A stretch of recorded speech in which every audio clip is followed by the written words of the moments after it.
अस्सलाम वालेकुम। वालेकुम सलाम। हेलो जी कौन साहिबा कहाँ से बोलते हैं? मैं बात कर रही हूँ लंदन से।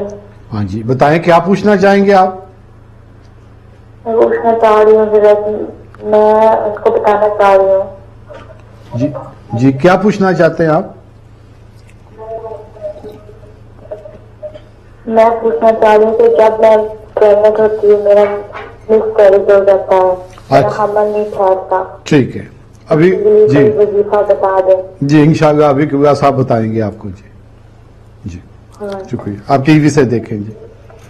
जी वो कहते हैं कि मुझे हमल होता है लेकिन उसके बाद फिर उसमें प्रॉब्लम पैदा हो जाती है, तो उसके लिए कोई जी ऐसे है कि जब हमल हो जाए तो फिर जो है ना आयतुल कुर्सी लेकर ना लिख के तवीज़ बनाकर तो वो शिकम के ऊपर बांधे।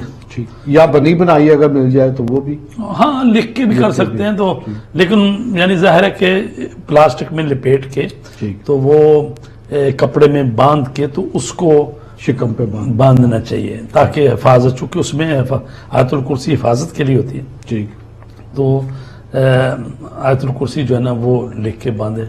खुदावंद आलम से दुआ गो हैं कि अल्लाह तबारक तआला इनको नेक और सालेह औलाद अता फरमाए। वालेकुम सलाम। मैं पूछ रही हूँ, मैंने दोबारा सॉरी कॉल की है, इन्होंने मुझे बताया है कि आयतुल कुर्सी पढ़कर जी। वो लिख कर, तो मुझे समझ नहीं आई कि वो किधर बांधनी है। वो पेट के ऊपर ही बांधनी है ना, शिकम के ऊपर ही बांधना है, जैसे पेटी नहीं बांधते। जी शिकम के ऊपर बांधनी है जी, हमारे पेट के ऊपर। पेट के ऊपर। जी जी ठीक है जी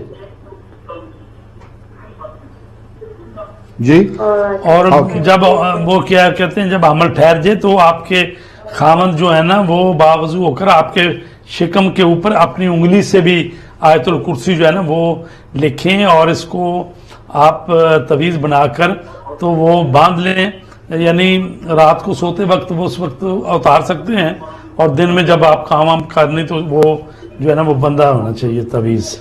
ठीक है, ठीक है। ओके।